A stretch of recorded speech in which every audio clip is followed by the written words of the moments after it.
नमस्कार, आप 90 डिग्री देख रहे हैं। संत रामपाल जी महाराज से जुड़े हुए कुछ लोग हैं और उधर अमेरिका बेस्ड धर्मेंद्र हुड्डा हैं। उनके बीच में लगातार रार है वो बढ़ती जा रही है। तो इस मुद्दे पर बात करेंगे। आज हमारे 4 अहम मुद्दे हैं रहने वाले हैं। एक मुद्दा ये है कि संत रामपाल जी महाराज की संगत में लगातार 2014 के बाद आखिरकार 2 फाड़ क्यों हुए, और 2 फाड़ होने के बाद है लगातार है वो तकरार बढ़ती ही जा रही है। एक जिसे साध संगति के नाम से जाना जाता है, एक जो सतलोक आश्रम के अंदर है। और इस चीज़ को जो फ़िलहाल का मुद्दा चल रहा है, इसने और ज़्यादा है वो बढ़ा दिया है। 2 भागों में बंटने की जो संख्या है वो इस मुद्दे के बाद है वो और ज़्यादा बढ़ती जा रही है।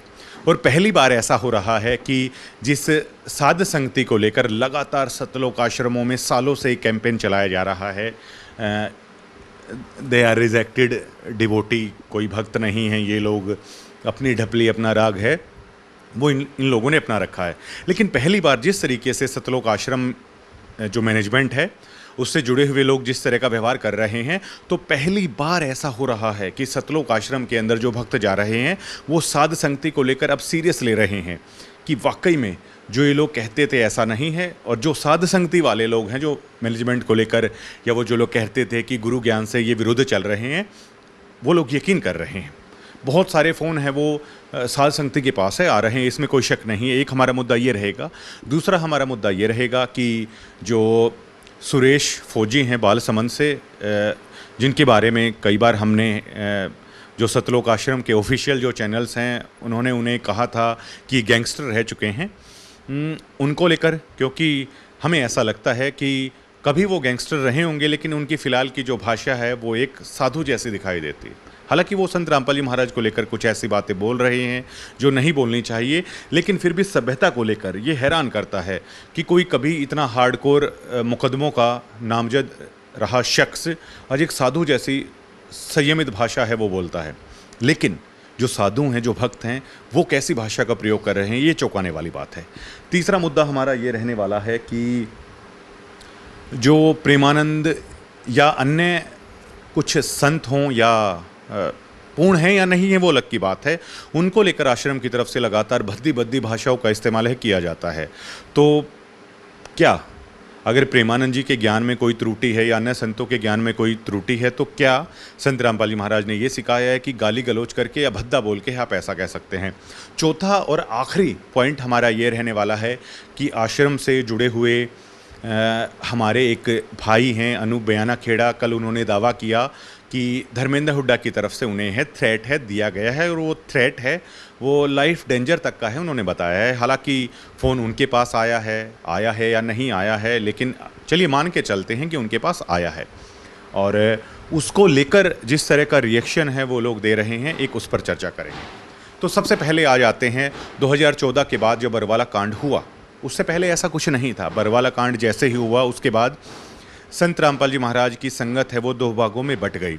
मुद्दा सिर्फ यही था कि बरवाला कांड के दरमियान कुछ लोगों ने ये देखा कि संत रामपाल जी महाराज के आदेश के विरुद्ध ये मैनेजमेंट काम कर रही है, और एक तरीके से ऐसा बॉन्डिंग कुछ लोगों ने बना ली है कि जिन्हें गुरु के ज्ञान से कोई मतलब नहीं है, गुरुजी के आदेशों से जिसे कोई मतलब नहीं है, और वो इस पंथ से हटकर कुछ ना कुछ ऐसा है वो कर रहे हैं।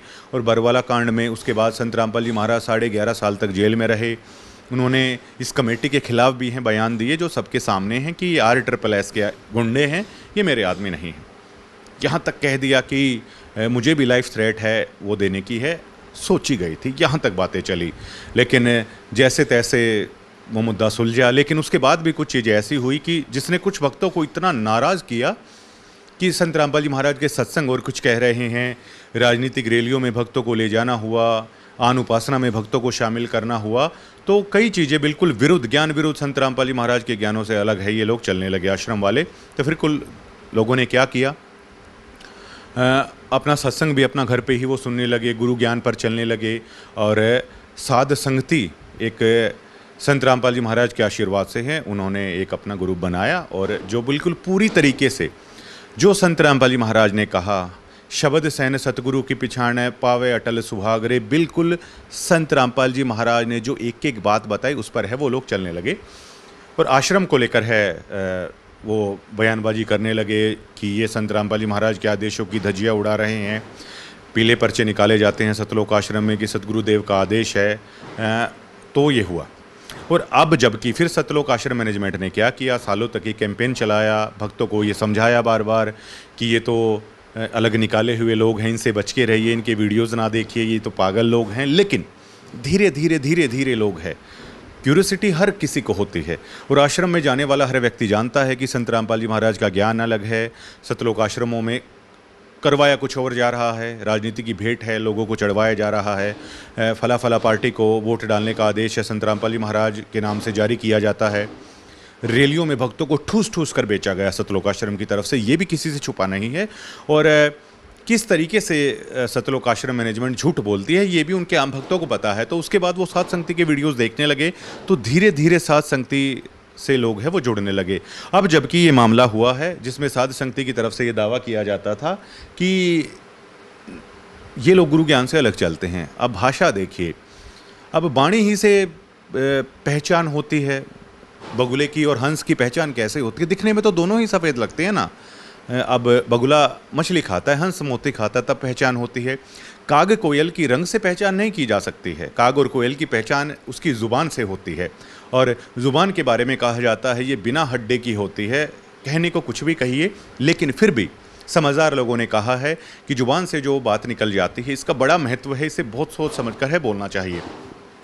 इस मामले को लेकर देश के हरियाणा के लोगों की क्यूरियोसिटी और जागी कि दो भागों में जो है बटी हुई है और एक साध संगति है, वो आखिरकार क्या है। तो हरियाणा के लोगों ने भी इस चीज़ को देखा है, अन्य भक्तों ने भी इस चीज़ को देखा है, आश्रम से जुड़े हुए भक्तों ने भी इस चीज़ को महसूस किया कि वाकई में मुद्दा होने के बाद आश्रम या आश्रम से जुड़े हुए लोग इसको जिस तरीके से हैंडल कर रहे हैं वो संत रामपाल जी महाराज के ज्ञान के विपरीत है। वो उनके ज्ञान के विपरीत इसलिए है क्योंकि उन्होंने तो ये तक कहा है, आवत गाली एक है उल्टत होए अनेक, कहे कबीर ना उलटी और रहे एक की एक। बहुत बार संत रामपाल जी महाराज ने भक्त जयदेव की कथा सुनाई कि कैसे दो नकली साधु बनकर आते हैं, पहले उनके हाथ काट दिए जाते हैं, उसके बाद भी जयदेव है उनको पहचानने के बावजूद भी राजा के पास जब वो आते हैं तो उनको कुछ नहीं कहता, बल्कि राजा को कहता है कि ये मेरे भक्त भाई हैं। और जयदेव ने कभी नहीं बताया राजा को कि इन लोगों ने ही मेरे हाथ काटे थे। इतनी साधुता जयदेव के अंदर थी। और फिर उसके बाद आखिर तक वो जयदेव की बुराई हैं वो करते रहे, लेकिन आखिर में उस कथा को आप सुन सकते हैं। भक्त जयदेव की कथा है कि आखिर तक वो जयदेव की बुराई ही करते रहे। वो दुष्ट किस्म के लोग हैं। आखिर में शिला गिरती है, मौत हो जाती है, जयदेव के हाथ है, दोबारा से परमात्मा है वो उनको लगा देता है। तो क्यों आखिर संत रामपाल जी महाराज ने ये कथा सुनाई है? तो क्या जो आश्रम की तरफ से जो रिएक्शन है, जिस भाषा का इस्तेमाल किया जा रहा है, क्या वो जयदेव की कथा फिर आप लोगों को क्यों सुनाई गई थी? बहुत सारे आश्रम के लोग कह रहे हैं कि जैसे को तैसा करना चाहिए। देखिए, जैसे को तैसा किया जा सकता है, लेकिन वो जगत में किया जा सकता है, ये वारफेयर में किया जा सकता है। ये जंग का असूल होता है कि ईंट का जवाब पत्थर से देना चाहिए। ये सोसाइटी में अपने बचाव में हो सकता है कि अगर कोई आपको डड़ा मारे तो आप उसका ईंट से सर फोड़ दीजिए। ये जंग के रूल हैं। ये आध्यात्मिक जो चीज़ें हैं वो उसमें नहीं चलते। संतों ने हमेशा ये कहा है कि कोई गाली बक रहा है तो अपनी ज़ुबान ख़राब कर रहा है। आम घरों में भी यह बात चलती है। बच्चा अपनी माँ को आके कहता है, माँ वो मुझे गाली दे रहा है, तो उसकी माँ समझाती है उसे कि कोई नहीं बेटा, इनका तो काम ही यही है, आप इनके मुंह क्यों लगते हो, ये तो बर्बाद लोग हैं, आप ऐसा ना कीजिए। तो ये तो नॉर्मल सभ्य समाज में भी इसकी जगह नहीं होती है, लेकिन आश्रम है इससे उल्टा कर रहा है। बहुत बड़े सवाल हैं खड़े हो रहे हैं। ना केवल उल्टा कर रहा है बल्कि भद्दी भद्दी गंदी गंदी गालियाँ है वो दे रहा है। तो इसलिए लगातार है दो भागों में संत रामपाल जी महाराज की संगत है वो बढ़ती जा रही है। दूसरा भाग जो साध संगति है, इतना होने के बावजूद भी साध संगति से जुड़े हुए हजारों भक्तों ने कभी भी एक गाली तक का प्रयोग है नहीं किया है। अब देखिए, क्या साध संगति वालों को बुरा नहीं लगता उनके गुरु के बारे में कोई कुछ कह रहा है, जबकि साध संगति का ये मानना है और संत रामपाल जी महाराज का भी आदेश यही है कि किसी भी व्यक्ति को ज्ञान आधार से समझाइए, उसके साथ लड़ाई मत कीजिए। वो तो तैयार बैठा है, वो तो गाली निकाल रहा है, आपको बिल्कुल भी ऐसा है वो नहीं करना है। और वो उसका स्वभाव है, अगर वो ऐसा करता है तो वो करता रहेगा। कहते को कहीं जान दे गुरु की सीख तो ले, साकट और सवान को उल्टा जवाब है वो नहीं देना चाहिए। लेकिन जब परीक्षा का समय आया सतलोक आश्रम से जुड़े हुए भक्तों का, तो उनका रिएक्शन देखिए क्या है। और ये रिएक्शन हैरानी होती है, सार नाम सार शब्द प्राप्त कर रहे हुए लोगों का है। सतनाम तक जो भक्त प्राप्त कर रहे हैं आश्रम से, उनका स्वभाव ऐसा नहीं है, लेकिन सार नाम सार शब्द प्राप्त करने वाले लोग हैं गंदी गंदी गालियाँ दे रहे हैं, क्योंकि झूठा सार नाम सार शब्द है। संत रामपाल जी महाराज ने झुंझुना इनको पकड़ा रखा है, ओम सोहम सत्य कबीर, ओम सोहम सत्य कबीरा। और ये देखिए ओम सोहम सत्य कबीरा रटने के बाद इन लोगों का रिएक्शन देखिए, कितनी गंदी गंदी गालियाँ हैं ये लोग निकाल रहे हैं, मतलब हैरान होते हैं। और जबकि साध संगति को जो संत रामपाल जी महाराज ने सार नाम दे रखा है, ओम सोहम मध्य है रंग हो रही हो, ओम सोहम के मध्य वो असली सत्य है। अपने विशेष संदेशों में उन्होंने बताया भी कि असली सार नाम क्या है, ओम सोहम के मध्य में ये चीज़ करनी चाहिए, ये असली आप लोगों का सार नाम है। सार शब्द दृढ़ा रखा है कि वो कोई जपने का नहीं है, आप दृढ़ हो जाइए। तो साध संगति को तो सार नाम भी प्राप्त है, सार शब्द भी प्राप्त है, लेकिन आपका सार नाम सार शब्द देखिए उसके बाद आप क्या कर रहे हैं। और फिर बहुत सारे लोग ये भी कह रहे हैं कि साध संगति के अंदर क्या है, संत रामपाल जी महाराज तो हमारे पास है, हमारे 15 आश्रम खड़े हो गए, हमारे इतने नामदान खड़े हो गए। तो ये देखिए कि साध संगति को आश्रमों की ज़रूरत आखिरकार क्यों है।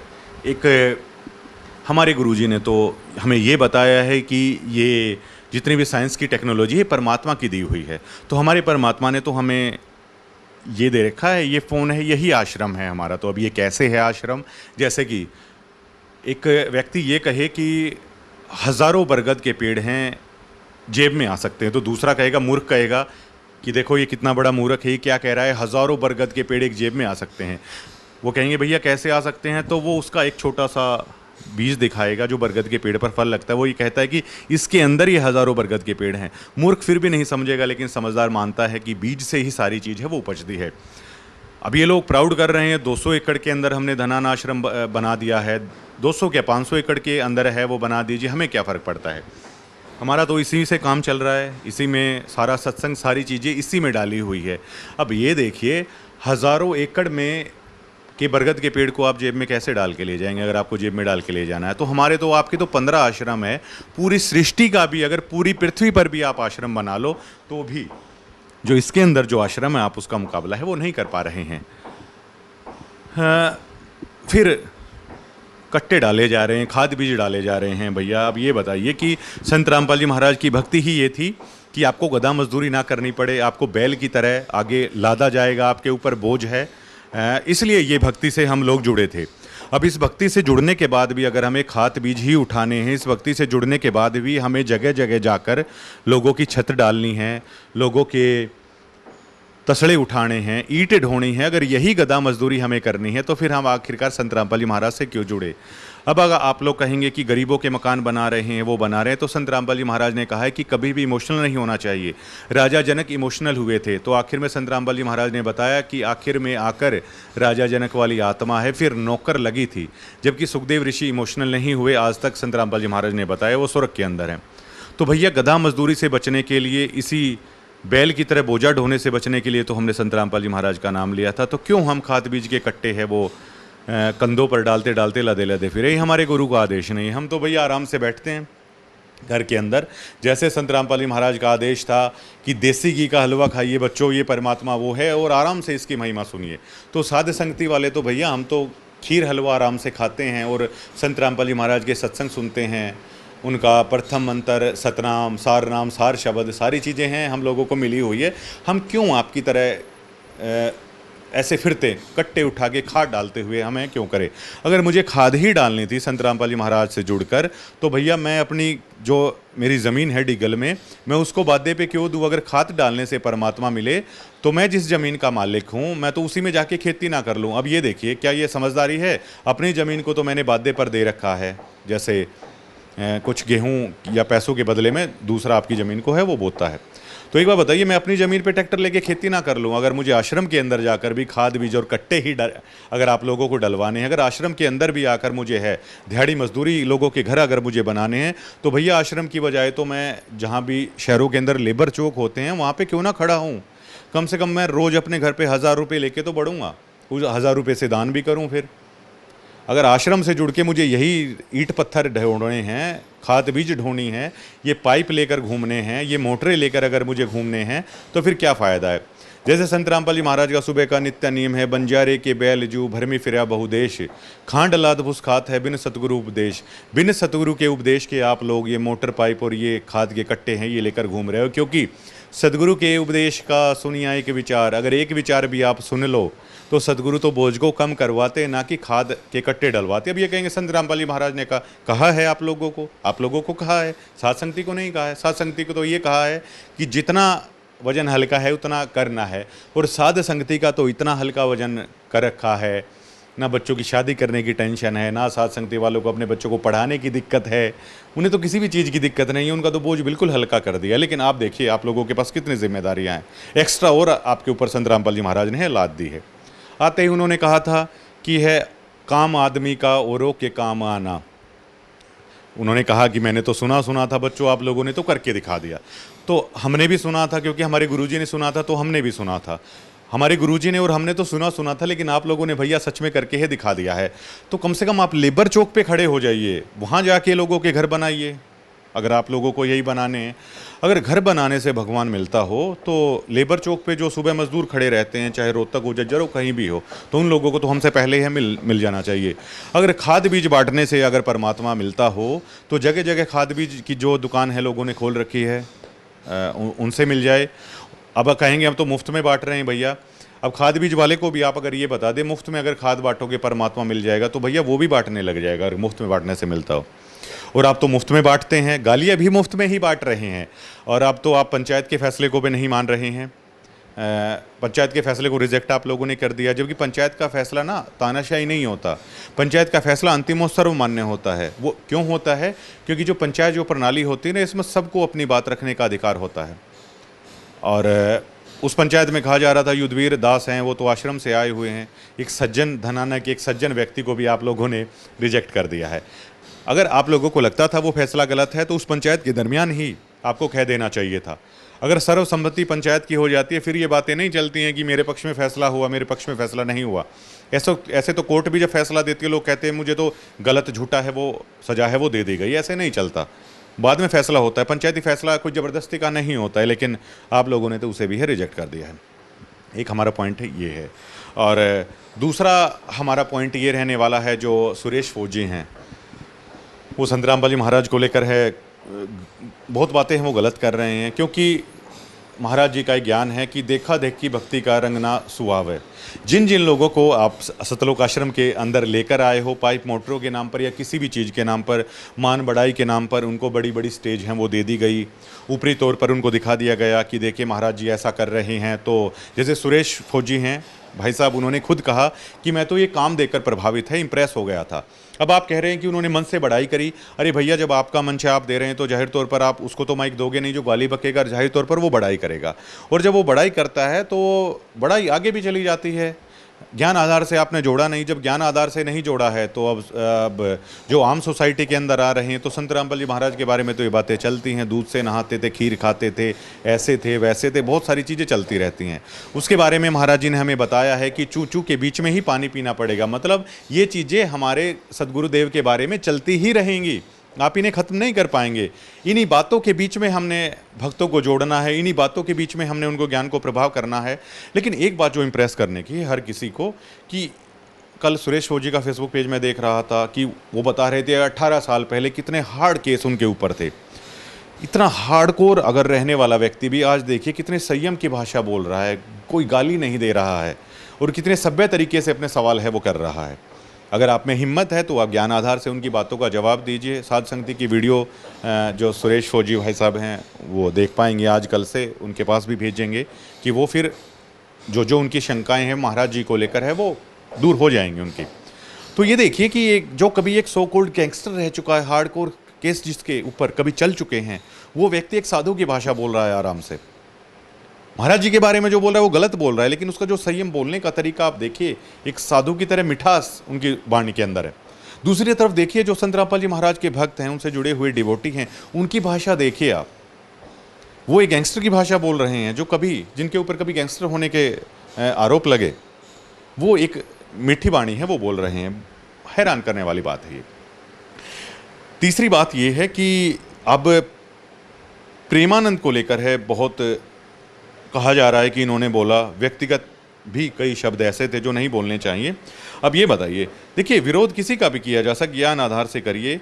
ये एक वीडियो है प्रेमानंद जी की, मैं आपको सुनाना चाहूँगा, जिसमें एक बहन उनको ये कह रही है कि भागवत कथा वो कराना चाहते हैं। 4 बार भागवत कथा की उन्होंने कोशिश भी की, कार्ड तक उन्होंने बांटे, लेकिन हर बार उनके घर में मौत हो रही है। तो देखिए प्रेमानंद जी क्या कह रहे हैं, वो कह रहे हैं कोई नहीं, मौत हो रही है तो होने दीजिए, आप कार्ड बांटिए, क्या होता है मौत हो रही है तो। एक बार आप सुनिए फिर देखते हैं।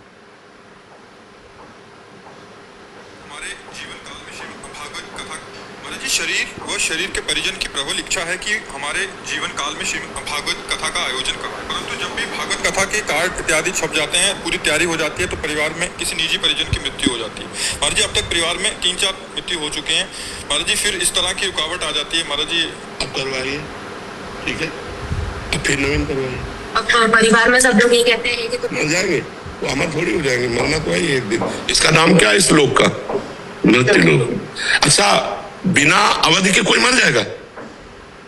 अगर अवधि है कि अमुक तारीख को मरना है, तो आपका संयोग बन जाता है कि उसी समय कार्ड छपते वो मर जाता है। ऐसा नहीं है, जो अवधि है मरने की, मृत्यु की, उसी में मृत्यु होती है। आप फिर ऐसे समय में करवाए, अगर मर जाता है तो फिर रोक दीजिए, फिर करवाइए, उसकी तरह ही करवा के फिर करवाइए। देखिए आप ये बिल्कुल भ्रम छोड़ दीजिए कि कार्ड छपवाने से कोई मरता है। वैसा नहीं, परिवार वाले ये कहने लगे हैं कि कराओ मत, अपने में चलता नहीं है, तुम करा रहे तो परिवार में। भागवत नहीं चलती, ऐसा कौन भारत में जहाँ भागवत के अपने लोगों में नहीं चलता, ऐसा भारत में सनातन धर्मावलंबी कौन बोल सकता है?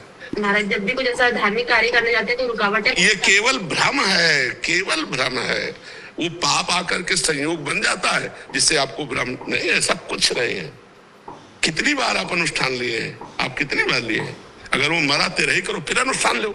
अब जब कभी तुक्का लगा ऐसा मर जाता है तो फिर अनुष्ठान लो। ऐसा नहीं है। भागवत तो अमरत्व प्रदान करने वाली है। भागवत अमृत प्रदान करने वाली है। सुन करके कि 7वें दिन तक्षक सर्प काटेगा, तुम मरोगे, इस बात के लिए तूने भागवत सुनाई जा रही परीक्षा। अब इन्होंने कहा, ये वीडियो आप देख सकते हैं प्रेमानंद जी की, आपने सुना होगा। ये बहन ये कह रही है प्रेमानंद जी को, आदरणीय प्रेमानंद जी को ये कह रही हैं कि हम जब भी भागवत कथा करवाने की सोचते हैं तो घर में किसी निजी हमारे व्यक्ति की डेथ हो जाती है, मतलब क्लोज आदमी की डेथ हो जाती है, जब हम इनविटेशन भागवत कथा का कार्ड है हम वो बांटते हैं। अब प्रेमानंद जी कह रहे हैं कि कोई नहीं, अगर मौत हो जाती है तो क्या हुआ, फिर से भागवत कथा कीजिए। तो क्या आप प्रेमानंद जी इसकी बात से सहमत हैं? वो कह रहे हैं कि क्या हुआ, मौत हो जाती है भागवत से तो अमृत प्राप्ति होती है। प्रेमानंद जी, इनके घर में बार बार डेथ हो रही है तो क्या इनको अमृत प्राप्त हो रहा है? और क्या अगर लोग कोई भी धार्मिक अनुष्ठान क्यों करता है, उसके परिवार में सुख शांति हो, उसके परिवार में समृद्धि हो, उसके परिवार में दीर्घायु हो, चिरायु हो उसके बच्चे। जो आप कह रहे हैं ना मौत तो होनी है, मृत्यु लोक है, मौत तो होनी है, लेकिन कहते हैं ना कि मौत तो सबकी आनी है, लेकिन किसकी कैसे आएगी, साधु की कैसे आती है और जो भक्ति नहीं करता है उसकी कैसे आती है, तो वो फर्क है। लेकिन ये लोग तो भक्ति भी कर रहे हैं, ये लोग तो भागवत कथा करवाने की भी सोच रहे हैं, लेकिन 4 बार इनके घर में डेथ हो रही है। तो क्या जो जवाब इन्हें दिया जा रहा है, ये बेटी, ये बहन भी उस जवाब से संतुष्ट है, वो नहीं हो पा रही है। या तो एक संत को ये कहना चाहिए कि मैं तुम्हें गारंटी देता हूँ कि आगे अकाल मौत नहीं होगी, मौत तो सबकी होनी है, लेकिन ये देखिए कि भागवत कथा कराए तब मौत हो जाती है। तो क्या प्रेमानंद जी ये बात सही कह रहे हैं? दूसरी, प्रेमानंद जी, ये तो उदाहरण से आप ये समझिए ना कि कोई पेशेंट डॉक्टर के पास जा रहा है और वो ये कहे कि डॉक्टर साहब मैं बहुत परेशान हो चुका हूँ, मैं तो मरने वाला हूँ, प्लीज़ मेरी बीमारी का इलाज करिए। और वो प्रेमानंद जी की तरह वो डॉक्टर ये बोले इस लोक का क्या नाम है, तो मृत्यु लोक है ये, यहाँ तो मौत निश्चित है, जा तू मरेगा तो क्या हुआ, मर जा, यहाँ तो मौत तो होनी है। तो क्या उसे डॉक्टर कहा जा सकता है? प्रेमानंद जी वही चीज़ कर रहे हैं, इनके पास इस चीज़ का कोई समाधान तो है नहीं, लेकिन वो देखिए क्या कह रहे हैं। तो अगर आपको किसी के बारे में बताना है तो आप ऐसे बता सकते हैं, लेकिन जबकि यही व्यक्ति, यही बेटी, यही बहन अगर संत रामपाल जी महाराज की शरण में आती है तो संत रामपाल जी महाराज मोहर मारकर ये कह सकते हैं, क्योंकि उनकी बानी है, जब तक हंसा हमरी आना काल लगे ना तेरा बाणा, सतगुरु जो चावे सो करही 14 कोटि दूत जम डरही, उत भूत जम त्रास निवारे। और चित्रगुप्त के कागज पाड़ है, जो पूर्ण संत होता है, जो पूर्ण सतगुरु होता है, वो चित्रगुप्त जो लेखा जोखा रखता है, जिसकी बही के अंदर इस बहन की जो चारों परिवारों की डेथ हुई है, अगर उसके अंदर ये लिखा हो कि आज गरीबदास जी महाराज की अमर वाणी का पाठ होना है और ये लिखा हो कि आज इसकी मौत होनी है, तो संत रामपाल जी महाराज जो पूर्ण सदगुरु है वो चित्रगुप्त के भी कागज यमराज के पास भी जाके उसकी बही खाते को पाड़ देगा कि हट भैया यहाँ से। और गरीबदास जी महाराज की वाणी का पाठ होना है और वो व्यक्ति भी 100 साल तक है जीवित रह सकता है, ये हमारे वेदों के अंदर लिखा हुआ है। लेकिन वही बात है, हम प्रेमानंद जी को ये नहीं कह रहे कि वो संत नहीं है या कुछ नहीं है। जैसे आश्रम वाले उनके बारे में गंदा गंदा बोल के संत रामपाल जी महाराज से तुलना करते हैं, मैं भी कह रहा हूँ, मैंने भी ये वीडियो दिखाई, लेकिन मैं उनके बारे में गलत नहीं बोल रहा हूँ। तो इससे सिद्ध होता है कि वो पूर्ण डॉक्टर नहीं है बीमारी के, मतलब पूर्ण सतगुरु पूर्ण संत वो नहीं है, जबकि संत रामपाल जी महाराज हैं। संत रामपाल जी महाराज के पास अभी उनके एक मुस्लिम धर्म के व्यक्ति आए थे, आपने वो वीडियो भी देखा होगा। उन्होंने कहा कि गुरुजी मैंने आपका नाम लिया है, मुझे कैंसर है। तो संत रामपाल जी महाराज ने क्या कहा, बेटा ये भक्ति करियो तेरा कैंसर ठीक हो जाएगा। अगर इस दुनिया को प्रेमानंद जी और संत रामपाल जी महाराज के बीच में तुलना करनी है तो अभी वो मुस्लिम भक्त है, संत रामपाल जी महाराज का अभी नाम लेके गया है। आप एक बार उसके बारे में जाके देखिए कि क्या संत रामपाल जी महाराज के कहने से उसका कैंसर ठीक हुआ या नहीं हुआ। अगर संत रामपाल जी महाराज के कहने से उसका कैंसर ठीक हो रहा है, दूसरी तरफ प्रेमानंद जी के पास जो कैंसर वाला व्यक्ति आ रहा है तो उनको सीधा कह रहे हैं तो मृत्यु लोक है, यहाँ तो मौत होती है। अगर मौत ही होनी है भैया तो भागवत कथा आखिरकार फिर वो क्यों कराएं? अगर मरना ही है उस कथा को करवाने से भी प्रेमानंद जी, तो फिर आखिर वो लोग इस कथा को क्यों करवाएं? वो ये कह रहे हैं कि वो ये समझ चुके हैं कि भागवत कथा कराने से जो मौत आ रही है वो नहीं टलनी है। अगर वो नहीं टलनी है, उनके परिवार में रोवा राट अगर मचना ही है, तो वो क्यों भैया भागवत कथा कराएं। दूसरी तरफ संत प्रेमानंद जी ये कह रहे हैं कि वो तो अमृत बरसता है भागवत कथा से, उनके वहाँ तो काल बरस रहा है भागवत कथा कराते हुए, कराने से पहले ही बरस रहा है। तो इसका मतलब जो भागवत कथा काल को है वो नहीं रोक सकती। जबकि संत गरीबदास जी महाराज की जो वाणी का अमर ग्रंथ का जब पाठ करते हैं संत रामपाल जी महाराज, आज तक किसी के घर में मौत नहीं हुई है। अब ये देखिए, आपके घर में शादी है, डीजे पे जैसे नाचते हैं और आपको पता चल जाए कि आपके घर के निजी व्यक्ति की मौत हो गई है, तो प्रेमानंद जी क्या कहेंगे, तो मृत्यु लोक है, यहाँ पे लोगों तो मरना ही है, वो मरने वाला गया, आप लोग नाचते रहिए। क्या ऐसा हो सकता है? क्या कैंसर वाले पेशेंट को आप ये कह सकते हैं कि कोई नहीं, ये मृत्यु लोक है, तू हंसा कर, तू चिंता ना कर? तो क्या ऐसे हो सकता है? वो व्यक्ति तब हंसेगा, तब सुखी हो सकता है जब उसका पहले कैंसर का आप इलाज कीजिए। यही संत रामपाल जी महाराज का ज्ञान है कि प्रेमानंद जी के पास ये ताकत, ये शक्ति नहीं है। आप इस बहन को संत रामपाल जी महाराज से दीक्षा दिलाइए और गरीबदास जी महाराज की वाणी का अमर पाठ, इनके घर में कभी अकाल मौत है नहीं हो सकती। सतगुरु जो चाहे सो कर ही 14 कोटि दूत जम डर ही, इसलिए कहा जाता है जो पूर्ण सतगुरु होगा 14 करोड़ यम के दूत उसके नज़दीक है, वो नहीं आ सकते। वो पूर्ण संत, वो पूर्ण सतगुरु है। तो इस ज्ञान में फ़र्क देखिए ना कि एक डॉक्टर तो जाके कह रहा है कि ये इलाज मेरे पास है, मैं कर सकता हूँ, दूसरी तरफ दूसरा डॉक्टर कह रहा है मेरे पास इसका इलाज नहीं है, ये मृत्यु लोक है, यहाँ पे मरना तय है। कोई नहीं, मरते रहेंगे, आप भागवत कथा कराते रहिए।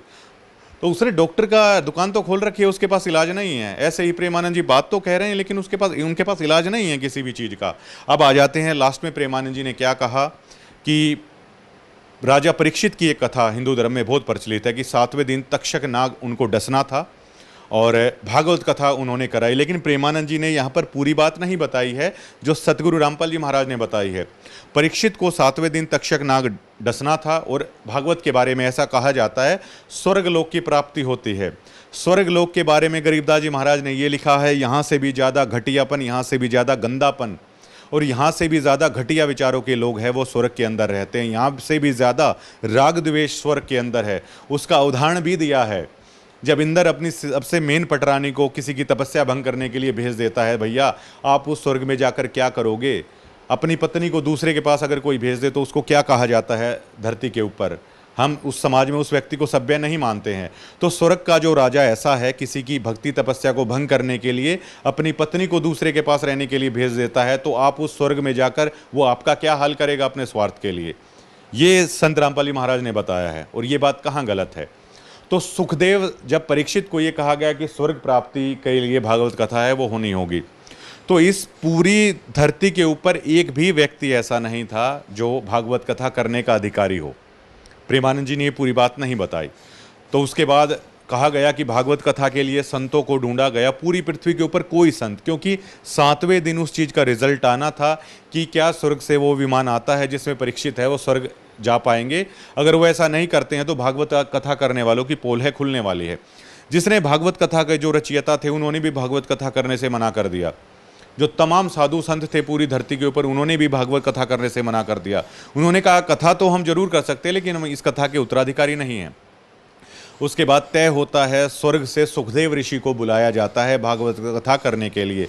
अब स्वर्ग से सुखदेव को इसलिए बुलाया जाता है क्योंकि वो भागवत कथा करने के असली उत्तराधिकारी एकमात्र थे और एकमात्र है भी जो उनकी प्रणाली है, और कोई नहीं है दुनिया में जो ये कर रहे हैं भागवत कथा। ये कथा तो करते हैं लेकिन ये उत्तराधिकारी नहीं हैं। इनके भागवत कथा कराने से भी कोई लाभ है वो नहीं होने वाला है क्योंकि वो उत्तराधिकारी नहीं है। स्वर्ग से सुखदेव ऋषि को बुलाया जाता है, वो कथा करते हैं। 7वें दिन परीक्षित का मन यहाँ से उठता है और स्वर्ग प्राप्ति उनको होती है। ये पूरा प्रेमानंद जी ने नहीं बताया। प्रेमानंद जी ने ये नहीं बताया कि इस सृष्टि के अंदर कोई भागवत कथा करने का उत्तराधिकारी इस धरती के ऊपर नहीं था, तब सुखदेव ऋषि स्वर्ग से आए। सुखदेव ऋषि किसके शिष्य थे? राजा जनक के, जो सीता जी के पिता थे। और राजा जनक को ये जो भागवत कथा जो विष्णु जी की प्रणाली के लिए किसने कहा था? विष्णु भगवान ने खुद बोला था। त्रिलोकी भगवान विष्णु को उन्होंने खुद बोला था सुखदेव को कि आप राजा जनक को गुरु बनाइए। अगर आपको वैकुंठ में आना है, अगर मेरे स्वर्ग के अंदर आपको आना है तो राजा जनक को गुरु बनाइए। सुखदेव जो बाल ब्रह्मचारी थे, जति थे, उन्होंने राजा जनक को अपना गुरु बनाया। पहले वो बोले कि भगवान मैंने तो स्त्री का मुख नहीं देखा है, मैं गृहस्थ को गुरु कैसे बनाऊं। उसके बाद वो बड़ी लंबी कथा है, शॉर्ट में इसको कंप्लीट करते हैं। तो सुखदेव उत्तराधिकारी थे, वो उस प्रणाली से आए हुए थे जिस प्रणाली को खुद जो वैकुंठधारी हैं, जो त्रिलोकी भगवान हैं, विष्णु हैं, उन्होंने खुद बताया था कि मेरी प्रणाली राजा जनक के पास जाइए आप। राजा जनक के शिष्य सुखदेव हुए और उस सुखदेव स्वर्ग से आकर सुखदेव जो नित्यानंद जी जो संत हुए हैं विष्णु लोक तक के, जो पूर्ण संत हुए हैं विष्णु लोक तक के, उनके जो गुरु थे गुमानी दास जी, गुमानी दास जी को स्वयं स्वर्ग से आकर सुखदेव ऋषि मिले थे और ये अपना उत्तराधिकारी उन्हें बनाया था। गुमानी दास ने फिर नित्यानंद जी को अपना शिष्य बनाया था। तो पूरी दुनिया के अंदर, पूरे पृथ्वी लोक के अंदर जो ये सुखदेव जी वाली राजा जनक वाली प्रणाली आ रही है, इनके सिवाय इस भागवत कथा को करने का भी उत्तराधिकारी कोई नहीं है।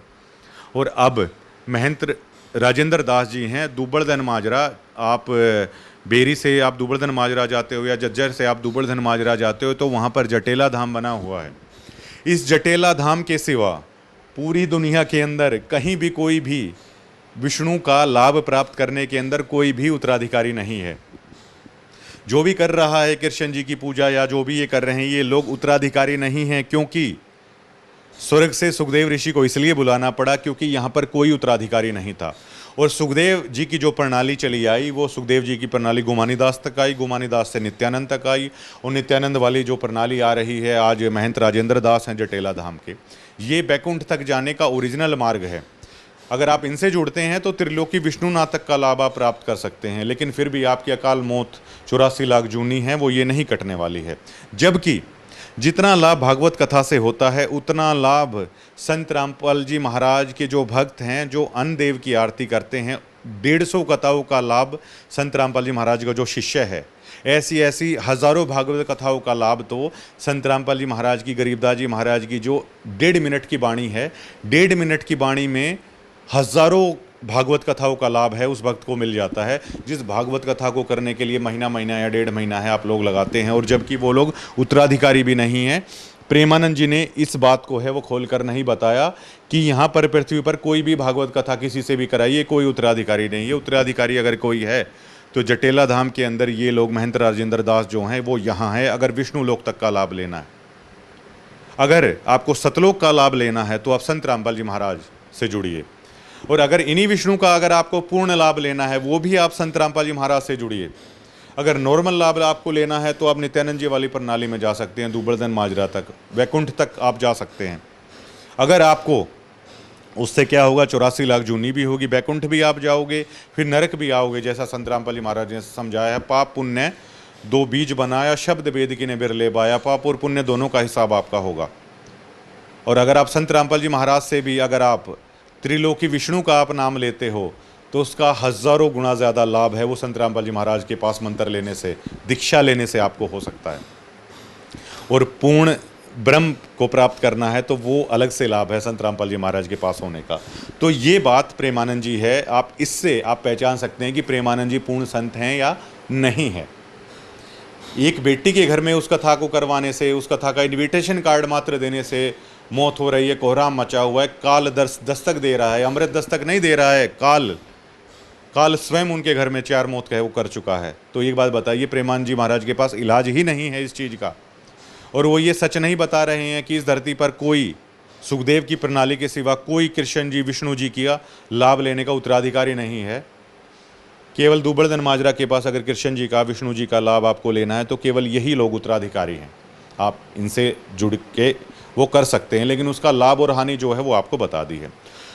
तो चौथा हमारा पॉइंट ये था। देखिए, क्रिटिसाइज हमने भी प्रेमानंद जी को किया है, लेकिन सभ्य भाषा में किया है, किसी गाली गलौज का प्रयोग नहीं किया है। एक उदाहरण के तौर पर समझाकर है वो किया है कि एक डॉक्टर अगर जाकर पेशेंट को ये कह रहा है कि मेरे पास इलाज नहीं है, मृत्युलोक है, कोई नहीं, मरता रहेगा, कोई दिक्कत नहीं है। दोबारा दूसरा पेशेंट आए, उसको भी ये बोले कोई नहीं भैया, बीमारी का इलाज नहीं, लेकिन मरता रहेगा तो कोई दिक्कत नहीं, तो वो डॉक्टर नहीं है। तो इस आधार पर मैं ये कह रहा हूँ कि प्रेमानंद जी महाराज के पास इतना इलाज नहीं है, वो नहीं दे सकते, जबकि संत रामपाल जी महाराज दे सकते हैं। संत गरीबदास जी महाराज के अमर ग्रंथ साहिब की बाणियाँ हैं, वो लाभ दे सकती हैं। उदाहरण के तौर पर भागवत कथा से तो अमृत की बजाय उनके घर में मौत बरस रही है। संत रामपाल जी महाराज जो अमर ग्रंथ साहिब का पाठ करते हैं, उससे आप एक नॉर्मल नलके का पानी रख दीजिए, वो पानी भी गंगा जल से ज़्यादा अमर हो जाता है। गंगा जल पहले खराब होगा, संत रामपाल जी महाराज ने जो वाणी बोली उससे जो वो पानी अमर हुआ, वो पानी कभी खराब नहीं होगा। गंगा जल भी खराब हो सकता है, गंदा हो जाएगा, लेकिन वो गंदा नहीं होगा, पानी भी इतना अमर हो जाता है। काल की तो बात ही आप छोड़ दीजिए। चौथा हमारा पॉइंट ये है, चौथा पॉइंट ये है कि अनूप बयाना खेड़ा है, उन्होंने दावा किया कल्ला युवा करके उनको थ्रेट दिया जा रहा है, तो उसको लेकर अब थ्रेट दिया जा रहा। 90 डिग्री किसी भी हिंसा का समर्थन हम नहीं कर रहे हैं, मान लेते हैं। चलिए, अब आश्रम की तरफ से रिप्लाई आया है। धर्मेंद्र हुड्डा की तरफ से धमकी मिली है, तो हम ये कहना चाहते हैं कि हमारे भाई को हाथ भी लगा लिया ना, तो अब देखना इसका अंजाम क्या होगा। और जो लोग धर्मेंद्र हुड्डा के पक्ष में और उनके सपोर्टर बनके और वीडियो बनाते हैं, उसको भी हम कहना चाहते हैं, जय हमारे भाई के ऊपर आंच आ गई तो हम कौन है ये आप देख लो, हमारा इतिहास देख लो, हम संत रामपाल जी महाराज जी के भक्त हैं।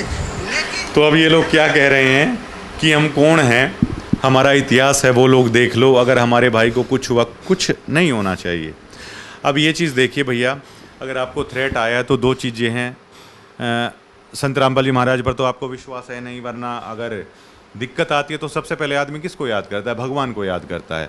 अब ये लोग चिल्लाते तो हैं, बोलिए संत रामपाल जी महाराज भगवान, बोलिए संत रामपाल जी भगवान की जय। आश्रम में आदमी अपनी बात कंप्लीट पहले नहीं करता। सो इरिटेटिंग, कितना इरिटेट लगता है कि संत रामपाल जी महाराज किसी से बात कर रहे हैं या वो किसी से बात कर रहे हैं तो बीच में चिल्ला चिल्ला के बोलिए संत रामपाल जी भगवान की जय हो। That's so irritating. व्यक्ति को अपनी बात कंप्लीट ना कर देना, और आप इतना ही आप नारे तो लगाते रहते हैं वो भगवान है। अब अनूप को अगर धमकी आई है भैया, थ्रेट आया है, तो आदमी तो दिक्कत में भगवान को याद करता है। अगर आप संत रामपाल जी महाराज को भगवान मानते हैं तो आप भगवान की शरण में तो हैं ही ना, आपके तो पास में खड़े हैं। आप ये बोलिए कि हे भगवान संत रामपाल जी महाराज मेरी जीवन की रक्षा कीजिए, क्योंकि अगर आप भगवान मानते हो तो भगवान से ही आदमी रक्षा करता है। लेकिन ये लोग क्या कह रहे हैं, आपको हमारा इतिहास पता है ना, हम लोग क्या कर देते हैं, इनका इतिहास, अभी इनका इतिहास सुनिए। इनका इतिहास आप लोग देख तो रहे हैं, जबकि संत रामपाल जी महाराज का इतिहास क्या है? संत रामपाल जी महाराज का इतिहास ये है कि मिट्टी मिट्टी उन्होंने अपने शरीर की कर दी, लोगों के डड़े खाए, लोगों की गालियाँ खाई। आज भी देखिए कितना भला बुरा है, सुन रहे हैं, दूध से नहाता था, व्यभिचारी था, ऐसा था वैसा था, कितनी बातें सुन रहे हैं। और ये बातें पिछले 30 साल से संत रामपाल जी महाराज सुन रहे हैं। लगभग 13 साढ़े 13 साल की जेल है उन्होंने काट ली, अपने शरीर की मिट्टी मिट्टी कर दी, गांव गांव जाकर लोगों को जगाया है। भैंसों के ठाण जहाँ पर होता है, गोबर पड़ा रहता है, जहाँ पर तूड़ा पड़ा रहता है, वहाँ पर हमारे सतगुरु ने जाकर सत्संग है वहाँ पर किए हैं, वहीं पर सो गए और वहाँ से उठ उठ कर लोगों को ज्ञान सिखाया है। इस पाखंड से लोगों को निकाला है, इस पत्थर पूजा से, इस भूत पूजा से लोगों को निकाला है। इतने पाखंड से लोगों के नशे छुड़वाए हमारे सतगुरु ने। हमारे सतगुरु का ये इतिहास है। जवाब में एक भी आदमी को, किसी को इतना तक नहीं बोला है संत रामपाल जी महाराज ने। जबकि इनका इतिहास देखिए, ये लोग गलत नहीं कह रहे, हमारा इतिहास देखिए। इन लोगों का इतिहास गालीबाज, इन लोगों का इतिहास 5 लोग मरे बरवाला कांड के अंदर, एक छोटा बच्चा भी वहाँ पर मरा। इन लोगों का इतिहास काले गुंडे आश्रम के बाहर इन लोगों ने खड़े कर दिए। इन लोगों का इतिहास छोटे छोटे बच्चों को, माताओं बहनों को पुलिस की गोलियों के आगे खड़ा कर दिया। इन लोगों का इतिहास देखिए कि उसके बाद फिर मतलब ये लोग गलत नहीं कह रहे हैं कि हमारा इतिहास देखिए हम ये कर देंगे, अभी भी कह रहे हैं कि हम ये कर देंगे और वो कर देंगे। तो क्या ये भाषा बोल के आम व्यक्ति को ये नहीं लगेगा कि इनका गुरु फिर कैसा होगा? और ये मानने को तैयार ही नहीं है कि हरियाणा के घर घर के अंदर इनका इतिहास देखिए, अब इनका वर्तमान भी देखिए। घर घर के अंदर इन्होंने संत रामपाल जी महाराज की थू थू है आज के दिन हरियाणा के अंदर करवा रखी है। घर घर के अंदर हर बच्चे से लेकर बड़ा तक ये कह रहा है कि देखिए इनका गुरु इनको गाली देनी सिखाता है, देखिए इनका गुरु इनको गुंडा बनाता है। और अभी भी ये लोग मानने को तैयार नहीं हैं। और भैया इन्होंने कहा मुफ्त में देते हैं, ये वाकई में आश्रम में मुफ्त में देते हैं। आपको मोटरें भी मुफ्त में दे रहे हैं, खाद बीज भी मुफ्त में दे रहे हैं, आपको मकान भी मुफ्त में दे रहे हैं, आपको गौशाला के अंदर चारा भी मुफ्त में दे रहे हैं, ट्रैक्टर भी मुफ्त में दे रहे हैं, स्कूल के अंदर गाड़ियां भी मुफ्त में दे रहे हैं। तो गालियां भी तो मुफ्त में दे रहे हैं आप लोगों को। ये लोग कहाँ कुछ पैसा ले रहे हैं? लेते तो सिर्फ भक्तों से हैं। ये इन्होंने झूठ थोड़ी कहा है, भक्तों से लेते हैं। गालियां भी तो मुफ्त में दे रहे हैं, गालियां भी लीजिए।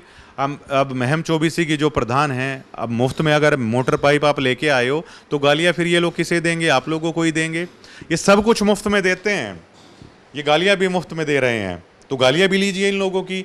जो जो चीज़ इनके पास देने के लिए, आप इनके पास हर वो चीज़ लीजिए।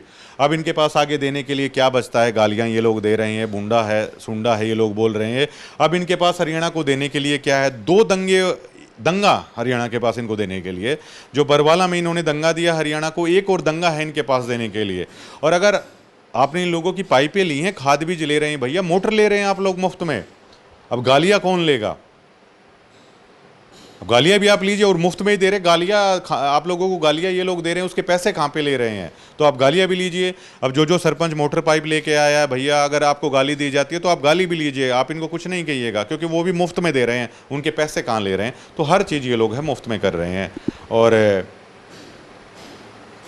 सतलोक आश्रम इन्होंने लिखा हुआ है, लेकिन उसके साथ साथ कई चीज़ें ये लोग लिख सकते हैं। खाद बीज लोग, मोटर पाइप लोग, गाली लोग, गुंडा लोग, चोरी चकारी लोग, अमर्यादित भक्तों का लोग, राजनीति का लोग, एमएलए एमपीज का लोग, सरपंच लोग, खाप प्रधान लोग, पता नहीं क्या क्या लोग वहाँ पर है। तो सतलोक की साथ साथ ये चीज़ें भी लिख लीजिए, ये इन भी चीज़ों का लोक है। और ये बताइए, अगर भैया आपको धमकी मिली है तो या तो आप भगवान की शरण में आप जाइए, अगर उनके ऊपर भरोसा है कि हे भगवान संत रामपाल जी महाराज मुझे बचाइए। अरे जब अगर आपको यकीन है वो भगवान है तो वो आपकी रक्षा क्यों नहीं करेंगे? या तो आपको यकीन नहीं है। दूसरा, अगर आपको थ्रेट मिला है तो आप पुलिस के पास जाइए। दूसरी चीज़, अब अगर उन्होंने भी आपको थ्रेट दिया है, आप भी कह रहे हैं हमारा इतिहास देखिए, हम ऐसा कर देते हैं, हम वैसा कर देते हैं, तो आप में और उनमें फिर कमी कहाँ है? लेकिन इसका तमाशबीन कौन बन रहा है? एक फिल्म में कहा जाता है कि जब शराफत के कपड़े उतरते हैं तो सबसे ज़्यादा मज़ा है वो शरीफों को ही आता है। अब ये देखिए, मर्यादा तार तार हो रखी है दोनों तरफ से। लेकिन इन द लास्ट में जब कभी याद रखा जाएगा, जब हरियाणा के अंदर बात चलेगी तो केवल बात इसी चीज़ की चलेगी कि जिन आदमियों ने सो किया, गंदा बोला सो बोला, लेकिन संत रामपाल जी महाराज के भक्तों ने जो बोला, इस चीज़ को हमेशा के लिए याद है, वो किया जाएगा। जबकि सदगुरु का ज्ञान ये नहीं कहता है। जयदेव की कथा से आप ये समझ सकते हैं। तो दोस्तों, हमारे ये 4 पॉइंट थे। आपका क्या कहना है इसके बारे में? आप बेबाक तरीके से 90 डिग्री को है वो लिख सकते हैं। और ये जो मामला चला हुआ है, ये मामला शायद ऐसा नहीं होना चाहिए था। और जब पंचायत इस मामले को नहीं सुलझा पा रही है तो क्या आपको लगता है, अब जबकि कहा जा रहा है कि बात तो अब मरने मारने तक को बात है, अब ये लोग खुद ही कह रहे हैं कि हम ऐसा कर देंगे, उधर से कह रहे हैं उन लोगों ने ऐसा कहा है, तो हरियाणा की जनता तो एक तमाशबीन बनकर है देख रही है। लेकिन इन सभी तमाशबाजों के अंदर, इन सभी गालीबाजों के अंदर, इन मरने मारने पर उतारू लोगों के अंदर बदनाम कौन हो रहा है? बदनाम एक पूर्ण संत हो रहा है, जिसे संत रामपाल जी महाराज है वो कहा जाता है, जिसकी शिक्षाएं क्या हैं, हो क्या रहा है। और मेरा तो उन आम भक्तों से ये है कि इस चूचू के बीच में ही, जैसे कहा था ना कि वो थानेदार बोला कि इस रेट को बंद कर भाई किसान, वो रेट जब बंद करे तो पानी बंद हो। और रैट को चालू करे, चू चू की आवाज़ आए, उसकी घोड़ी है वो बिदक कर दूर चली जाए, तो आखिर में किसान बोलता है भाई दरोगा जी, अगर पानी पीना है आपको और आपकी घोड़ी को तो इस चू चू के बीच में पी लीजिए। तो अगर हमें अपने संत रामपाल जी महाराज का प्रचार करना है, उनकी शिक्षाओं का प्रचार करना है और हमें ये दिखाना है कि सतगुरु महाराज से जुड़कर जीवन में किस तरह के बदलाव आते हैं, तो इस तरह की चूचू से ही आप बता सकते हैं। और आप यकीन मानिएगा, आप किसी को भी गाली देकर कभी ये नहीं समझा पाएंगे कि संत रामपाल जी महाराज का ज्ञान का क्या है। आप किसी को जान से मारने की बातें कहकर भी कभी नहीं समझा पाएंगे संत रामपाल जी महाराज का ज्ञान है आखिरकार क्या है। आप कभी बरवाला कांड जैसी बातें दोबारा दोहरा कर भी कभी ये नहीं समझा पाएंगे कि संत रामपाल जी महाराज का ज्ञान क्या है। अब ये बताइए, जब से ये मुद्दा चला है, मैं अपने ऑफिस में जाता हूँ तो रोज़ मुझे ये आकर बोलते हैं, छेड़ने के लिए बोलते हैं, अरे भाई थारा गुरु तो दूध तना आया, अगर दूध की खीर खाओ हो तुम। अब ये बताइए, क्या मैं आश्रम से जुड़े हुए जो लोग भद्दा भद्दा बोल रहे हैं, क्या मैं उन लोगों को गाली देने लग जाऊं? क्या मैं उन लोगों को ये कहने लग जाऊं कि मैं छोड़ दूंगा नहीं तुम्हें, हट जाओ बीच से, मैं नाश कर दूंगा? अकेले आप फेस नहीं कर रहे हो इस चीज़ को? क्या साध संगति वाले भक्त इस चीज़ को फेस नहीं कर रहे हैं? क्या संत रामपाल जी महाराज से जुड़े हुए लाखों भक्त पूरी दुनिया के अंदर इस चीज़ को फेस कर रहे हैं, चाहे वो पाकिस्तान के अंदर हों, चाहे वो अब्रॉड किसी भी देश में अंदर हो, अमेरिका में हो, कनाडा में हो, न्यूजीलैंड में हो या ब्रिटेन में हो, कहीं भी हो, वो भी फेस कर रहे हैं, हम भी फेस कर रहे हैं। हर रोज़ जब ऑफिस के अंदर बाहर जाता हूँ तो हर लोग जो सामने से नहीं बोलता, उनकी निगाहें बोल रही हैं कि प्रवीण तू तो कहता था हमारे सदगुरु ऐसे हैं, हमारे सदगुरु ऐसे हैं, थारा सदगुरु तो भाई व्याभिचारी है, थारा सदगुरु तो भाई रांडपाल है, थारा सदगुरु तो भाई हरामपाल है। ये चीज़ें हमारे गुरु के बारे में बोली जा रही है। तो क्या बीए उनका भक्त होने के नाते मैं क्या उन लोगों की गर्दन दबा दूं? और क्या मैं इतना कमज़ोर हूं कि क्या मैं लड़ाई नहीं कर सकता उनके साथ? लेकिन मुझे पता है वो लोग मुझे छेड़ने के लिए कह रहे हैं, और मैं उनको किस आधार पर समझाऊँ? मैं उनको ज्ञान आधार पर समझा रहा हूँ और वो लोग समझ भी जाते हैं। और हर रोज़ फिर छेड़ने के लिए वो यही कहते हैं कि दूध तनाया करता थारा गुरु, उसकी खीर खाया करते तम। मैं बदले में क्या कह देता हूँ? मैं बदले में थोड़ा सा मुस्कुरा देता हूँ। मैं ये बोल देता हूँ, बड़ा होता है तो बोल देता हूँ भाई साहब पता आपको भी है, आप छेड़ने के लिए कह रहे हो, ऐसा कभी होता है? थोड़ी देर के बाद वो बोल देते हैं लेकिन भैया आप लोग जो गालियाँ दे रहे हो, वो ये नहीं कहते कि मैं गाली नहीं दे रहा हूँ। एक भी व्यक्ति ये नहीं कहेगा कि ये लोग गाली नहीं दे रहे हैं, या 70 लाख से ज़्यादा भगत हैं कि ये लोग गाली नहीं दे रहे हैं। हर व्यक्ति ये कहेगा, मुझे भी ये लोग कहते कि आप गाली दे रहे हो। अगर आश्रम से जुड़े हुए युवराज हैं वो ऐसा कर रहे हैं, और एक सचिन हैं वो ऐसा कर रहे हैं, और कि तो मैं ज़्यादा नाम है नहीं जानता, वो लोग ऐसा कर रहे हैं, तो वो ये नहीं कह रहे हैं कि सचिन गाली दे रहा है या युवराज ऐसा बोल रहा है। वो ये लोग कहते हैं कि आप लोग ऐसा बोल रहे हो, मतलब उनकी नज़रों में मैं भी ऐसा ही बोल रहा हूँ। ये चीज़ समझने की है। अब सचिन को लेकर मुझे मतलब बड़ा वो है, क्योंकि एक बार मेरी गिरावट मुलाकात हुई थी, और जैसे हम देखते थे कि ऐसा नहीं है कि वो भक्ति नहीं करता, बहुत ज़्यादा भक्ति करता है। वो सुबह शायद 9 या 10 बजे तक प्रथम मंत्र की 200, 250 जाप वो कर लेता है। लेकिन कहते हैं ना कि निंदा आदमी को अंधा कर देती है। देखिए इतना जाप करने वाला भी, और इनकी निंदा करते करते करते करते देखिए सचिन भी आखिर किस तरीके से बोल रहा है। सचिन भाई, मेरी तो एक बार आपसे मुलाकात हुई थी, आपको देख के भी कोई ऐसा नहीं कह सकता कि आप इस शब्दावली का प्रयोग कर सकते हैं। आप लोगों को सच्चाई बताइए, और युवराज मेरे भाई आप भी लोगों को सच्चाई बताइए। हमें पता है कि आप लोग बता तो जो लिखा है वो बता रहे हो, लेकिन उसका तरीका थोड़ा सा आप ठीक कर लीजिए। और आप इस चीज़ को भी समझिए, हमें सतगुरु रामपाल जी महाराज का जो प्रचार करना है, जो उनकी शिक्षा का प्रचार करना है भैया, वो इसी चू के अंदर ही करना है। लगातार लोग हमें ये कहते ही रहेंगे कि आपके संत रामपाल जी महाराज दूध से नहाते हैं, आप तो खीर खाते थे, भैंस भाग गई है, और ये आश्रम के अंदर ऐसा ऐसा करता था, आपके आश्रम के अंदर से ऐसी ऐसी सामग्री मिली थी। सारी चीज़ें ये लोग कहते रहेंगे, लेकिन इन्हीं चीज़ों के बीच में हमें लगातार ये बताते रहना संत रामपाल जी महाराज की असली शिक्षा ये है।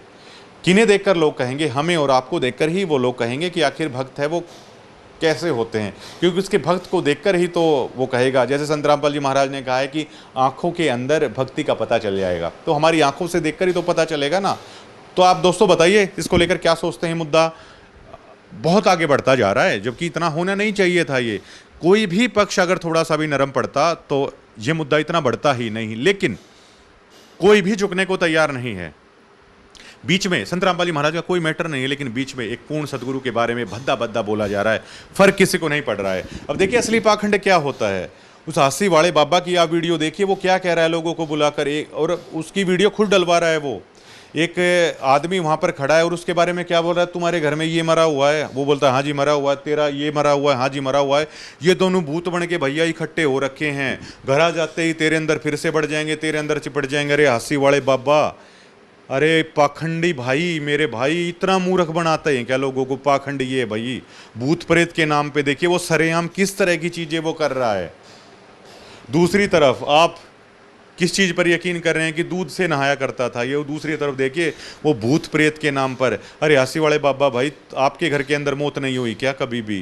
किस तरह लोगों का भाई फद्दू काट रहे हो आप? क्या आपको मतलब ये चीज़ सीखी है, ये भक्ति करी है आपने कि लोगों को ये बता दे तेरा ये भूत बना हुआ है, तेरा ये भूत बना हुआ है, और आप वो भूत निकाल दोगे अगर बना भी हुआ है तो? आपको नहीं पता जो भक्ति आप कर रहे हो या आपके अंदर वो क्षमता नहीं है। तुम कौन राम का जपते जापम ताते कटे ना तीनों पापम, तुम्हारे अंदर ये क्षमता नहीं है, ये तीन ताप के अंदर आती हैं सभी चीज़ें कि तुम उसको काट दो। तुम ऐसे ही जादू जंतर झाड़ा अब उनका पागल बनाओगे आप लोग। हरिद्वार चले जाओ, इनके पिंड भर दो, इनका ये हवन करा दो, इनका ये करा दो, ये प्रेत बने हुए मुक्त बने हुए। अरे भाई क्यों लोगों का मतलब जुलूस और जनाजा निकालने में आप लगे हुए हो? आप बालाजी जाके कभी देखो वहाँ पर किस तरीके से ऐसे ऐसे हिल के पता नहीं क्या क्या हिल के मतलब भूत आया हुआ, ये आया हुआ, और सालों सालों तक लोगों को आप लोगों ने परेशान करके रख दिया। दैट इज़ कॉल्ड ओरिजिनल पाखंड, जो ये हासी वाला बाबा है वो फैलाने में लगा हुआ है। दैट इज़ रियल पाखंड इस शिक्षित समाज के अंदर। और सरेआम खुलेआम ये कह रहा है दो भूत तुम्हारे घर के अंदर बड़े हुए हैं, दो भूत उस पेड़ के अंदर लटके हुए हैं, दो भूत ऐसा कर रहे हैं, दो भूत वैसा कर रहे हैं। अरे भाई, संत रामपाल जी महाराज का नाम मात्र लेने से ये चीज़ें दूर तक नहीं आती। बालाजी जाके हजारों लाखों लोग अपनी ज़िंदगी ख़राब कर रहे हैं। ऐसे ऐसे हिल के बंधन काट दिया, पहाड़ी के ऊपर प्रेत राज है, वहाँ पर भैरव है, कच्चा सूत बांध दिया, सिर के ऊपर नींबू काट दिया, मिर्ची से ऐसे कर दिया, नारियल फेर दिया, लाल कपड़े में 5 रुपये रख दो, 10 रुपये रख दो। अरे हिंदू धर्म को अश्लील बदनाम आप लोगों ने कर रखा है ये चीज़ें करके। और किसी बुद्धिमान व्यक्ति को ये नहीं समझ में आता, ये नारियल ले लिया, 2.25 रुपये इसके अंदर कर दिए, घर पे कीले डाल दो, घर के अंदर कीले दबा दो, दरवाजे के अंदर कील डाल दो, ऐसी धूमड़ी कर दो, ऐसा वो कर दो, वहाँ बालाजी पे मतलब ढोलक बजा दो, वो ऐसे ऐसे हिलने लग जाएगा। और यासी वाला बाबा सरेआम देखें कभी भूत देखें भैया आपने कभी? पाखंड ये है हरियाणा के लोगों जो ये हासी वाला बाबा करने में लगा हुआ है, और सरेआम भूत है, प्रेत है। अरे भाई तेरे अंदर क्षमता भी नहीं है, अगर हो भी ना तो तुम्हें आता ही नहीं है वो चीज़ कि कैसे होती है ये चीज़। इस पाखंड को धर्मेंद्र भाई, पाखंड इनसे बंद करवाओ ना, ये हासी वाला बाबा जो दोबारा से करे। और वीडियो डाल रहा है सरेआम 21वीं सदी में, सरेआम वीडियो डाल रहा है, और लोग मान रहे हैं कि हाँ अरे किसके घर के अंदर मौत नहीं हुई भैया? और जब अगर वो भूत बन गया तो कम से कम आप उससे ये पूछो ये कौन सी पूजा करते थे जिससे इनके पूर्वज भूत बन गए? संत रामपाल जी महाराज यही तो कह रहे हैं कि जब उस पूजा को करते करते वो लोग भूत बन गए। अब जिसकी मौत हुई है उनके परिवार से हासी वाले बाबा आपको पूछना था, क्या भैया तूने 13वीं का हवन कराया था? वो कहेगा कि हाँ 13वीं का हवन कराया था। 6 माई मनाई थी? वो कहेगा 6 माई तो मनाई थी। क्या हरिद्वार के अंदर तुमने फूल प्रवाहित किए थे? वो कहेगा किए थे। क्या आपने हरिद्वार के अंदर पंडित जी से भी पूजा कराई थी? वो कहेगा करवाई थी। आप कनागत काटते? वो कहेगा हाँ जी हम ये कनागत काटते। जब ये सारी चीज़ें करते करते हासी वाले बाबा ये लोग भूत बने हुए हैं, तो तेरे पास कौन सी नई पूजा है जो तू उनकी मुक्ति कर देगा भाई? ये बात सोचने की है। कम से कम उन लोगों को ये तो बता दे कि इन पूजाओं को करते करते ऐसे भूत बनते हैं। कम से कम इतना सच तो लोगों को बता दो। और इतना सच तो आप समझ लीजिए, ये 13वीं का हवन कराते हैं आकर, क्या कहते मुक्ति हो जाएगी, तो फिर ये लोग भूत क्यों बन रहे हैं? मुक्ति हुई क्यों नहीं? गंगा जी के अंदर फूल बहा दो, मुक्ति हो जाती है। जब गंगा जी के अंदर फूल बहा दिए तो फिर मुक्ति हुई आखिरकार क्यों नहीं है? क्योंकि इन पूजाओं से नहीं हो रही ना मतलब वो वाली चीज़ें। और ये हासी वाला बाबा इस पाखंड को सरेआम खुलेआम हरियाणा के अंदर चला रहा है। भूत हैं, ये हैं, प्रेत हैं, वो हैं। अब भैया अगर आपके पास प्रेत हो तो मैं तो ये चैलेंज कर रहा हूँ, मैं तो खबर कर रहा हूँ, डलवा देना फिर एक आधे भूत प्रेत हो तो कोई। इस पाखंड को आपने चला रखा है ये। और साधु की पहचान ये नहीं होती कि पगड़ी पहन ली, अलग अलग तरह के वस्त्र पहन लिए, कुंडल डाल लिए, गले में माला डाल ली, ये पहचान होती है आपकी लोगों को इम्प्रेस करने के लिए। एक बड़ी सी गद्दी के ऊपर बैठ गए, एक पर्चा लिख लिया इसके बारे में। अरे भाई ये छोटी मोटी सिद्धियाँ होती हैं। गरीबदास जी महाराज कहते हैं शब्द महल में सिद्ध 24। आपके पास तो छोटी मोटी हल्दी की गांठ लेकर पंसारी बने हुए हो हंसी वाले बाबा जी, आप कुछ भी नहीं है। ये लोगों के मन की छोटी मोटी सिद्धि होती है। गरीबदास जी महाराज ने पता नहीं हज़ारों सिद्धियाँ लिख रखी हैं, ऐसे उनका तरीका भी लिख रखा है। लेकिन हम संत रामपाल जी भगत इन पाखंडों में नहीं बढ़ते। संत रामपाल महाराज के सतनाम के जाप से 24 सिद्धि आती हैं भक्तों के अंदर। आपने तो कभी नाम नहीं सुने होंगे उन सिद्धियों के अंदर। ये छोटी मोटी चीज लेके क्यों इस सभ्य समाज को भरमाने में लगे हुए हो? इस पाखंड को हरियाणा के लोगों को मिलकर दूर करना होगा, ना कि जो संत रामपाल महाराज कर रहे हैं वो पाखंड नहीं है। भूत प्रेत के नाम पर लोगों को लूट रहे हो, लोगों को ठग रहे हो, लोगों को बंडा रहे हो। तेरे घर में ये है, तेरे घर में ये पेड़ है भाई, तेरे घर में ये नलका है, तेरे घर में ये है, तेरे घर में वो है। अरे इतना तो सीसीटीवी भी बता देता है। किसी के घर के बाहर स्पाई कैम लगा दो तो भी पता चल जाएगा भाई उसके घर में क्या है, और उस घर में पेड़ कहाँ है, कुआं कहाँ है, नलका कहाँ है। ये बताने से फिर हो क्या जाएगा? और कैसे प्रूफ करोगे इस चीज़ को कि इसके घर के अंदर भूत बना हुआ है और वो भूत दोनों इकट्ठे हो रहेंगे? क्या आप लोगों के माइंड से नहीं खेल रहे हो क्या जाएगा अगर वो लोग भूत बने हुए हैं? तो आप कर क्या लोगे फिर उस भूत का? और आप लोग क्या कहते हो, मैंने इंजीनियरिंग डिग्री वहाँ से ली हुई है, मैंने पढ़ाई वहाँ से की हुई है। ये पढ़ाई आपने की है, भूत प्रेत की पढ़ाई करके आए हुए हो। सरेआम हरियाणा के अंदर पाखंड फैला रहा है ये हास्य वाला बाबा, देखो। और उसके ऊपर देखिए आप किस तरह की बातें कर रहे हैं, और आप लोग पाखंडी संत रामपाल महाराज को कह रहे हैं। दोस्तों बताइए आप, ये हास्य वाले बाबा का भी जो पाखंड इसने चला रखा है कि किस तरह का कर रहा है। और मैं चैलेंज करता हूँ इसको, भेज ले भाई, तेरे पास क्या है जो तू ये लेके बैठा हुआ है, मैं ये कर दूं, मैं ये निकाल दूंगा, वो निकाल दूंगा, क्या है क्या भैया? शुक्रिया।